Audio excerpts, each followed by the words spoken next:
இன்றே டவுன்லோட் செய்து உங்கள் ஃபேவரட் ஷோக்களை என்ஜாய் பண்ணுங்க. கலைய நம்ம வாழ்க்கையோட ஒரு பகுதியா நினைக்கணுமே தவிர அதையே நம்ம வாழ்க்கையா மாத்திக்கிட்டா இந்த மாதிரி விளைவுகளை தான் சந்திக்கணும்.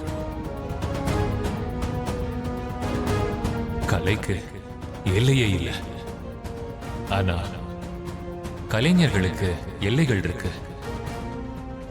அதனால தகப்பனுக்கு மகளா இருக்கிறது வேற, கணவனுக்கு மனைவியா ஒரு குழந்தைக்கு தாயா இருக்கிறது வேற. அதை நினைவுல வச்சுக்கிட்டு ஒவ்வொரு கலைஞர்களும் அவங்களோட கடமையை உணர்ந்து நடந்துக்கணும்னு நான் கேட்டுக்கிறேன்.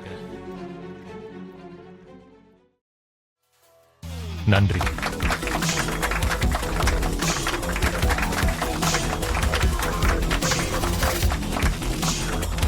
ஒரு நிமிஷம்.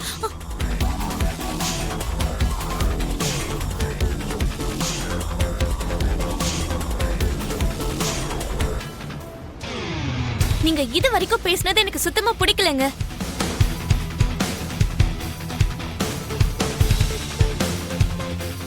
நீங்க பேசுறது கேக்குறப்போ சோபா சந்திரா அம்மாவை பத்தி பேசுறதுக்கோ அந்த தேவதையை பத்தி குறை சொல்றதுக்கோ உங்களுக்கு எந்த ஒரு தகுதியும் இல்லைன்னு தான் எனக்கு தோணுது.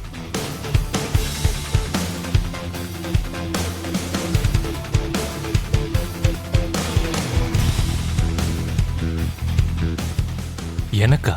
உங்களுக்கு தான், உங்களுக்கு தான், உங்களுக்கு தான், உங்களுக்கு தான், உங்களுக்கு தான். அந்த நாட்டிய சரஸ்வதியை பத்தி உங்களுக்கு என்ன தெரியும்? இங்க பாருங்க, அந்த நாங்கிற அகம்பாவத்துல தான் இவ்ளோ நேரம் நீங்க பேசிருக்கீங்க. நீங்க பேசினதை நான் முழுசா கண்டிக்கிறேன்.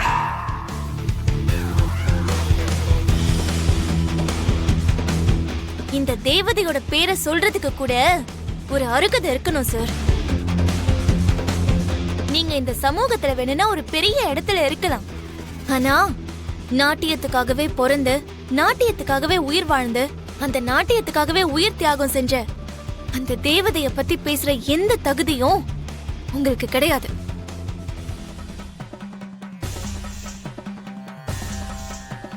நாட்டியத்தையே சுவாசிச்சு வாழ்ந்த கலை தேவி அவங்க.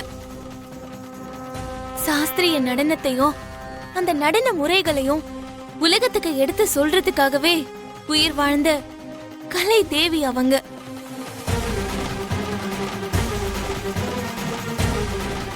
அந்த கலையிலேயே அவங்களோட வாழ்க்கையை முடிச்சுட்டாங்களே தவிர அவங்க உயிரை பலி ஆக்கிக்கல. நாட்டியங்கிறது பைத்தியம் இல்ல, அது உயிர் மூச்சு, அது ஒரு தவம். அந்த தவத்தோட ஆர்வத்துல அந்த தவத்துல தன்னையே மறந்து அந்த நடராஜர் சுவாமி பாதத்துல தன்னோட உயிரையே சமர்ப்பிச்சிருக்காங்க. அதுக்கு பேர் அர்ப்பணிப்பு. அது யோகிக்கவே முடியாத ஒரு அர்ப்பணிப்பு.